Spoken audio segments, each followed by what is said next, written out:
Hey everybody, it's lantern time. Ken here with another lantern video. Look what I got done. I got the Defiance all done for you. It is done and ready to go. We removed a lot of the rust on it. Spent quite a bit of time scrubbing it down. And I just wanted to show it off to you guys. Finally done. I think it came out pretty good. I'm just going to keep it as antique looking as possible. I mean, it's got, you know, you got the pitting on there and everything, as you could see, but I got a great deal of the rust off of it, and pretty happy with the way it looks. But if you notice, you'll see to my right, your left here, you're going to see my Prisco number 2. And one of the things I wanted to point out is the cap. Now you're going to notice that this cap is no longer the original cap from the lantern. Reason being, it is now on the Prisco number 2. Now, when I originally acquired the Prisco number 2 here a long time ago, it was missing a cap. So I purchased this fine replacement cap from W.T. Kirkman, which I had on the Prisco. But when I bought the Defiance here, I noticed for some reason the cap would only go halfway down on this thing. It was almost acting like the threads were crossed or something. So I knew roughly, you know, it was the same as the cap on the Prisco. So I basically switched it. I took the cap from the Prisco and it fit on here just fine. I took the cap from here and I put the original cap on the Prisco and it fit on there just fine. And I have no explanation for why this cap fits on the Prisco fine, but will not fit on here, but this cap fits equally well on this lantern as well as the Prisco.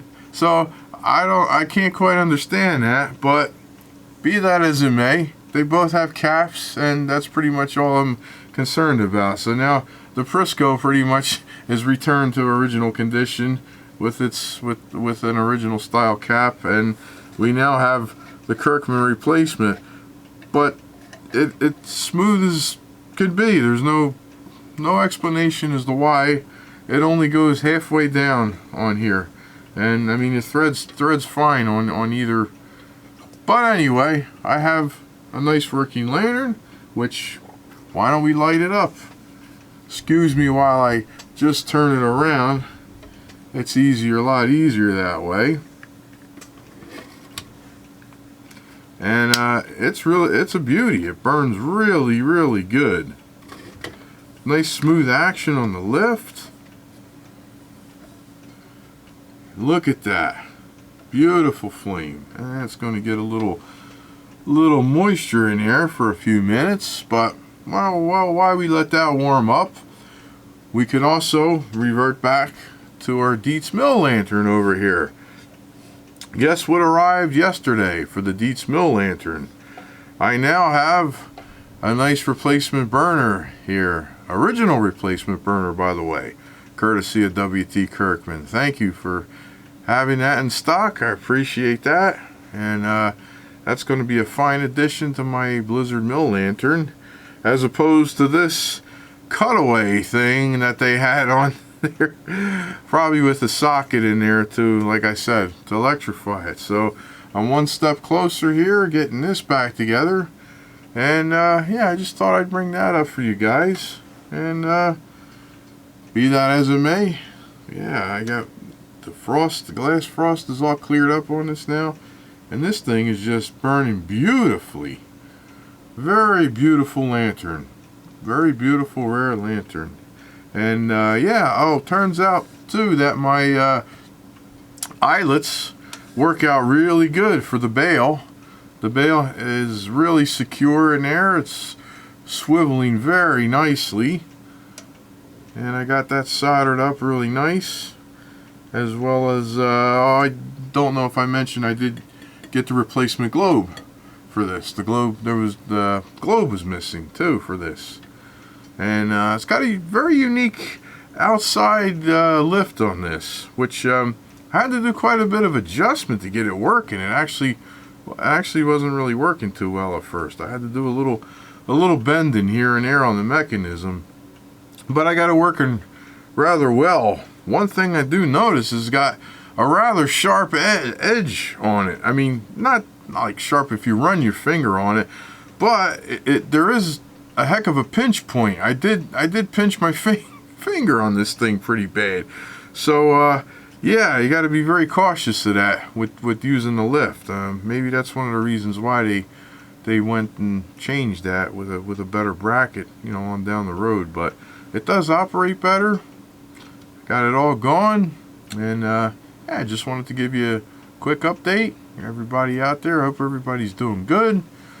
Weather was really nice today. I was able to get out there finally to the workshop. I wanted to kind of do some filming out there, but I was really kind of busy, had a lot of stuff going on, and kind of just wanted to concentrate on getting this thing done so I have a good video to put up for you guys. And yeah, so maybe I'll give you a little more progress on this one as it progresses. I still have yet to fill in the hole here on the side.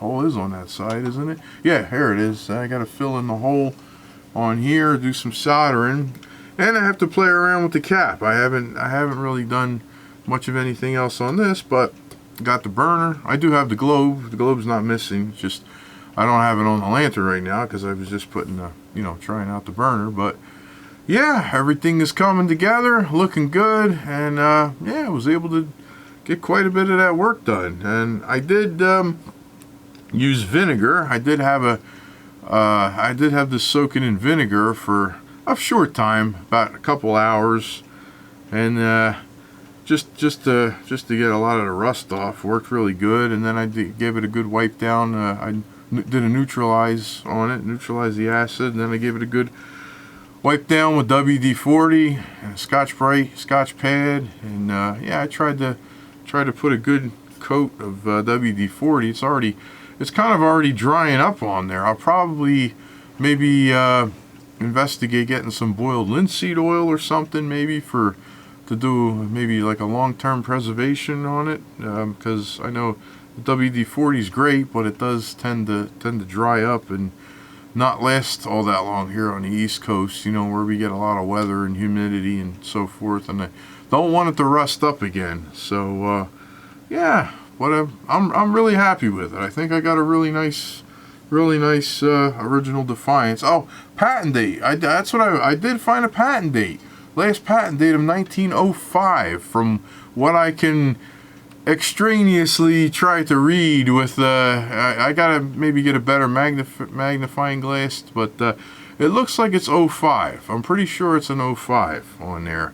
And from doing a little research on the Defiance stamping company, it probably rings true, because that's about, you know, the time period for this to be produced, this type of lantern. So we're looking at a lantern here, and I am just getting a little bit of smoke off. I put some WD-40, put quite a bit of WD-40 in the top there. That's what's just burning off. But yeah, for a lantern that was probably made before the Titanic set sail, that's pretty amazing. I mean, I'm absolutely amazed with this. But yeah, maybe we could do a shot with the lights out and see how bright this is. This is really going to be bright, I'm sure.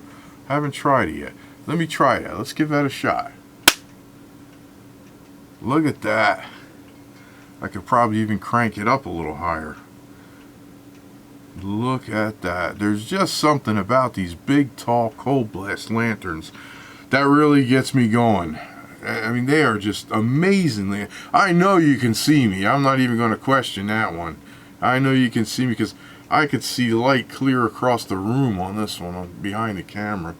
This is amazing. I probably got to clean the globe. I didn't actually kind of apologetic for that. I didn't really wash my globe too well. I'm seeing some fingerprints and some smudging on the globe, but that being said, I think it's a fantastic lantern, and I think I'll leave it here with that. Until next week, everybody take care, and we'll see you real soon in another video. Bye bye, folks.